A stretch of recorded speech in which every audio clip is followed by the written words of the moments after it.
35 வயதில் பிரபல நடிகரை கரம் பிடிக்கும் சாய் தன்ஷிகா. பரபரப்பில் கோலிவுட் நடிகை சாய் தன்ஷிகா கபாலி படத்தில் ரஜினியின் மகளாக நடித்தவர். கடந்த வருடம் இவர் நடித்திருந்த 5ஆம் வேதம் வெப் தொடர் மிகப்பெரிய ஹிட் அடித்திருந்தது. தன்ஷிகா தற்போது தமிழ் மற்றும் தெலுங்கில் நடித்து வருகிறார். இவரின் யோகி டா திரைப்படம் ரிலீஸுக்கு தயாராகியுள்ளது. இன்று இதன் ட்ரெய்லர் வெளியாகிறது. இந்நிலையில் தன்ஷிகா நடிகர் விஷாலை காதலிப்பதாக கிசுகிசு வெளியாகியுள்ளது. இருவரும் கடந்த சில மாதங்களாக காதலித்து வருகிறார்களாம். விஷால் தன்ஷிகா திருமண அறிவிப்பு இன்று வெளியாக வாய்ப்பு உள்ளதாகவும் செய்திகள் உலா வருகின்றன.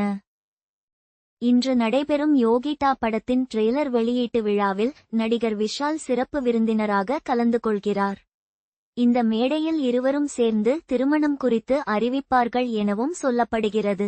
ஆனால் இதுவரை இருவரும் இது குறித்து எந்தவொரு விளக்கமும் தரவில்லை.